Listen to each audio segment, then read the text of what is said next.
In this video, I'm going to be breaking down Chiefs versus Eagles Super Bowl. As of now, according to the markets, the Chiefs are 1.5 point favorites, but ESPN is giving the Eagles a 56.1% chance to win.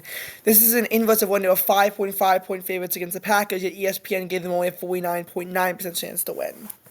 And in this video, I'm going to break down why I think that the Eagles can win. However, I'm also going to note some of the things that make me nervous as an Eagles fan. So, first of all, reasons as to why the Eagles can win. As they say, defense wins championships. So let's go to the 2024 NFL defensive stats. The Eagles right now on the number one spot in terms of total defense for 2024. Somehow the Jets are up there. The Chiefs are at the number 9 slot, however. So while the Eagles, have a really good defense, it's better than the Chiefs because the Eagles are 1 and the Chiefs are at 9. Although I do find this list to be a little sus at times. Passing defense, the Eagles are also at the number 1 spot. And rushing defense, the Eagles dropped to 10. Rushing defense is where the Chiefs have the edge at number 8, whereas for passing defense, the Chiefs are at 18, which does actually play a little bit into the Chiefs' strengths. Looking at the offensive rankings for 2024, we see in terms of total offense, the Eagles are at 8, and the Chiefs, in terms of total offense, 16. Now, passing offense, the Chiefs jumped to 14, and the Eagles are actually only 29 in terms of passing offense.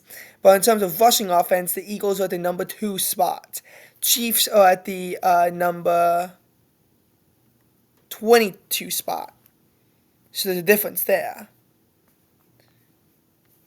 Then there's also all these other numbers for both offense and defense. But, looking at it, the Eagles have a better defense. Chiefs probably have a slightly better offense. And they both play to their strengths. Like the Chiefs can contain Saquon Barkley, but they're not going to be great at stopping Jalen Hurts, who isn't that good, but has at least shown ball security. Looking at their roads to the Super Bowl, we'll first look at the Eagles' road, and then we'll look at the Chiefs' road. So looking at the Eagles, again, ball security was really important for them. They didn't have the best game against the Packers. The Packers outgained them offensively, but they turned the ball over 4 times. The Eagles did not turn the ball over. This allowed the Eagles to get off to a quick lead, which they never relinquished, but it was close. Or at least close for a while. Eagles-Rams was incredibly close. And this is where to realize that one of the Chiefs' best advantages could be if the Eagles have a lead late, but the Chiefs are rushing down the field. Like we saw, like we saw the Eagles and Rams sort of go at it, and again the Rams weren't secure with the ball, and the Eagles were, which led them to win. But the Rams marched all the way down to the Philadelphia 13-yard line, and the Eagles got lucky this time with a sack. But the Eagles' 2-minute drill offense has not been very good this year, and we'll discuss more about that. Eagles versus Commanders, though, that was just a good old belt to ass. 55-23, Hurts actually proved he can throw, and Saquon still ran really well, though not as well as against the Rams, and the Eagles just demolished them. They also forced 4 turnovers on them. Meanwhile, Texans, they haven't been, we're seeing this trend of where the Chiefs are being secure with the ball, but the Texans aren't. Actually, the big reason why the Chiefs won was because of a bunch of special teams miscues that, even though you can't see on the score sheet, still exist. And as for the Chiefs-Bills game, we saw, again, like in terms of yards, Bills slightly outgained the Chiefs, and the Chiefs had a turnover, but the Bills' offense was less clutch than the Chiefs. and that's what led them to victory.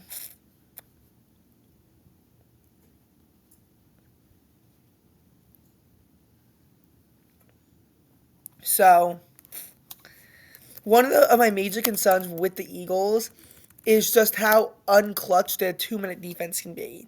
And when they have to get the ball back, their offense. Looking at the applicable scenarios, we have times where the Eagles, in these cases, they usually get a score. So we'll look at some of these games. We can look at the recaps for games where the Eagles were involved in a 2 minute drill. And honestly, even though it wasn't even a 2 minute drill, the game against the Packers is something that I do want to look at really quickly because I think that this sort of foreshadowed the issue of the Eagles having an unclutched defense with Vic Fangio.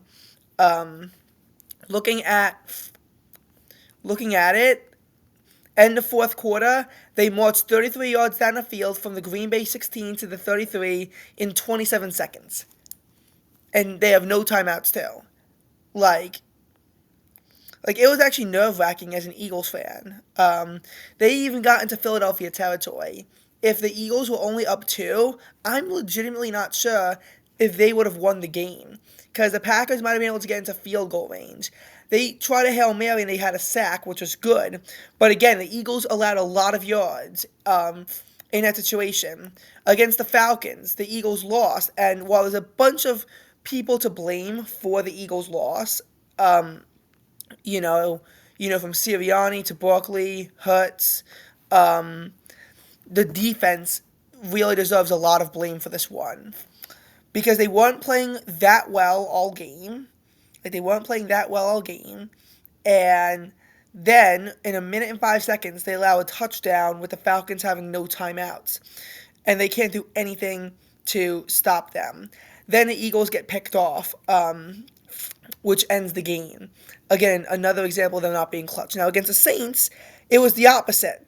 The Eagles were able to march down the field in a minute, in 2 seconds, and then get an interception off of Derek Carr to win the game. So that was actually sort of a bit of a flip from the Falcons game. But, again, it certainly wasn't a good spot to be in if you were the Eagles. Another case, the Jacksonville Jaguars. The Jaguars, who the Eagles were leading by at one point 22 points and wound up winning by 5. So this game came down to the wire, basically. And it wasn't like it came down to 5 in some of the cases where the Eagles give up a garbage time touchdown. Because I'm not complaining about that. Because a garbage time touchdown, you're still unlikely to win. But these are real situations. The Eagles missed a field goal, and with 2:11 left, the Jaguars marched down the field. In 33 seconds, they marched 22 yards down the field, and they also had an 18-yard penalty. They got to the Philadelphia 13-yard line, and Trevor Lawrence was intercepted in the end zone, which...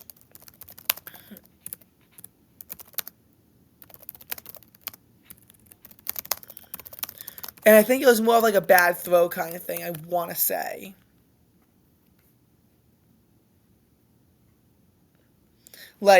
Look at this interception. Let's look at this from Nakobe Dean.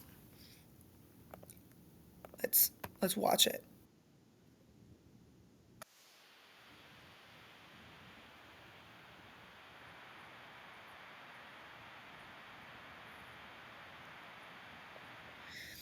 That was a bad decision because with 1:42 left, even without any timeouts, for the Jaguars, they still had time to run the ball a little bit, kill some time. Even if that was caught for a touchdown, they'd still be giving the Eagles time with the ball back. We don't know what would have happened in that spot, but the Eagles would have time to march down the field and respond. So that was more of a bad throw on Lawrence. That was one of the Jaguars losing the game than the Eagles winning the game. Against the Panthers, they even said that the wide receiver dropped a go-ahead touchdown pass when they got to the Eagles' 37-yard line after they punted the ball and pinned him inside the 5. With the Washington Commanders, we saw the unclutched defense take control again, and again, lots of factors to blame for the loss to the Commanders, But we saw that whenever clutch time happened, in the fourth quarter, the defense really folded. They allowed 2 touchdowns to take the lead. And even though they did force an interception, they were forced to settle for a field goal. Minute 52 left, and the Commanders marched 57 yards down the field to score the go-ahead touchdown.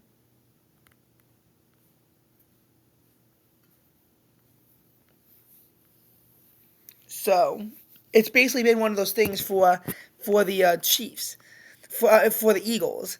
Meanwhile, looking at the Chiefs, they are clutch, and there's been, as Wikipedia even says, there's been some controversy with the referees. Like, there's been allegations of that. But looking at them, a lot of the games did come down to either the refs or devil magic, but they've still found ways to etch out these close games, something that the Eagles have not been able to do. And then towards the end of the season, they looked a lot better when they began to not only beat teams but also smash them. Like, at first it went from barely beating teams to then it went to beating a Pittsburgh Steelers, a playoff-bound team, by 19, and beating the Texans by 8.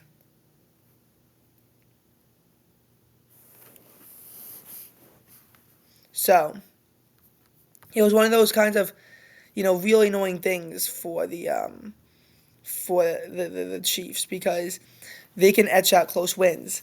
The Eagles can too, but it's tougher because in some of these cases it's them winning a game, and in some of these cases it's the other team that gives them an advantage, like the other team screwing up. Which, again, I really hate to say as an Eagles fan, but like, not all the victories the Eagles get are because they did anything right. Some of them are because the other team is something very, very wrong. And it's been annoying, but I still think that the Eagles can win. But for the Eagles to win, they have to be able to jump out to a multi-score lead at some point. They have to basically do what, like, other teams facing the Chiefs couldn't do, which is jump out to a multi-score lead. Because once another team jumps out to a multi-score lead, it gets, like, a lot tougher. It gets a lot tougher for them to do anything. Like, against the Bengals. Did the Bengals have the lead? Yes, but it was never a multi-score lead. As a matter of fact, they had a 16-10 advantage, but they were forced to settle for a field goal. They could have really made it a 2-score game and put it out of reach for the Chiefs. And I think that that's a big problem, is that teams can't jump out to convincing leads. Chargers did blow a 10-point lead to the Chiefs, that I will say. And it's not always a perfect formula, because sometimes, they have come back from large deficits before, but it's comparatively rarer. Like, usually, I guess 14-3 they also came back from. And that's but usually if you can get a good lead on the Chiefs, usually you're in a relatively, it seems like once you get a good lead on the Chiefs, it's like the problem with other teams is that they can't pull away from the Chiefs. Eagles need to be able to prove that. Conversely, though, the Eagles have not been good at making comebacks. Now, I guess we don't know, because in a lot of cases, but like in terms of blowing leads, the Eagles obviously choked spectacularly against the Falcons, but that was different. But they blew a 14-point lead, including a 13-point lead at the end of the third quarter against the Commanders, and they lost. They even had to ball up 2 scores and still couldn't win. So, that sucks. Their biggest comeback this year was against the Ravens, and it was 9. So they can come back from being down 2 scores, but they can also easily blow it, and they're not good at making comebacks. Now, then again, the only time where they're ever down that badly was against the Buccaneers. But Bucs were able to get to a 24-0 lead, and while the Eagles could chop it down, they couldn't do nearly enough.